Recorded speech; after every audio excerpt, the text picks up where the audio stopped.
بسم اللہ الرحمن الرحیم۔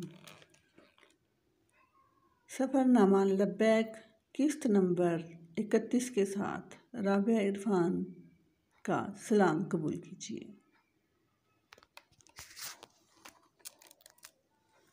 تڑخیں ہی تڑخیں۔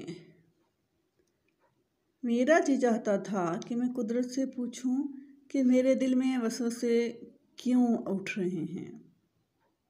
میں نے قدرت کی طرف دیکھا۔ پچھلی سیٹ پر ڈاکٹر عفت کے ساتھ بیٹھے ہونے کے باوجود وہ ہم سے کوسوں دور تھی۔ پتہ نہیں وہ کہاں تھے بھی یا نہیں۔ بہرطور وہ نہ تو موٹر میں تھے نہ اس کالی سڑک پر تھے جو مدینہ منورہ کی طرف دوڑے جا رہی تھی۔ ایک بات بہرطور واضح تھی، قدرت کے چہرے پر دراڑیں پڑی ہوئی تھیں، جیسے بارش کے دباؤ تلے کچی دیوار میں دراڑیں پڑ جاتی ہیں۔ ان کا چہرہ جگہ جگہ سے تڑخا ہوا تھا، جیسے شیشے کا گلاس چور چور ہو رہا ہو۔ ارے میں چونکا۔ میرے دیکھتے ہی دیکھتے اس گلاس پر ایک تازہ تڑخ نمودار ہو گئی۔ پھر جو میں نے غور سے قدرت کی طرف دیکھا تو مجھے پتہ چلا کہ ہر میل کے بعد ان کے چہرے پر ایک تازہ دراڑ پڑتی جا رہی تھی۔ پتہ نہیں وہ کون سا دباؤ تھا جو ہر ساتھ اس شدت سے بڑھتا جا رہا تھا کہ قدرت کو چور چور کیے جا رہا تھا۔ میرے دل میں ترس کی ایک لہر دوڑ گئی۔ یا اللہ، منزل تک پہنچتے پہنچتے اس شخص کی کیا کیفیت ہو جائے گی۔ پھر مجھے ہنسی آ گئی۔ میں بھی کیسا پاگل ہوں کہ اس شخص کو راہبر بنائے بیٹھا ہوں جسے اپنا ہوش نہیں۔ جو آپ لت پت کے اس عالم میں ہیں وہ مجھے کیا راستہ دکھائے گا۔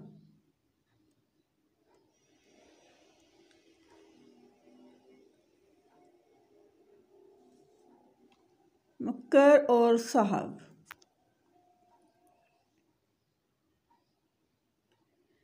اس وقت میرا جی چاہا کہ ممبر پر کھڑا ہو کر لوگوں کو تلقین کروں، اے لوگو، ندی کو راہبر بنانا، کبھی بھول کر بھی سمندر کو راہبر نہ بنانا، اس لیے کہ ندی ایک سمت بہتی ہے، وہ تمہیں انگلی پکڑ کر ساتھ لے جائے گی، کہیں تو پہنچا دے گی، کہیں تو پہنچا دے گی۔ یہ تو نہیں کہ سمندر کی طرح آپ کو اس قدر پھیلا دے گی کہ نہ کوئی سمت رہے گی، نہ کوئی بہاؤ، نہ رخ۔ اے لوگو، کسی ہیڈ کانسٹیبل سے تعلق استوار کرنا، DIG سے نہیں۔ ہیڈ کانسٹیبل آپ کے چھوٹے چھوٹے کام کرے گا،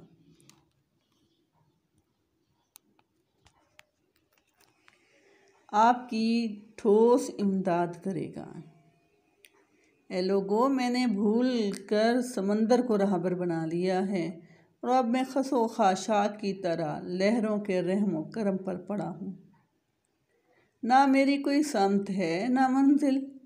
پہلے بھی میں نے کئی بار قدرت سے پوچھ دیکھا تھا، جب کبھی مجھ پر بالکل ایسی ہی کیفیت طاری ہوئی تھی جیسے اس روز مدینہ منورہ جاتے ہوئے طاری تھی۔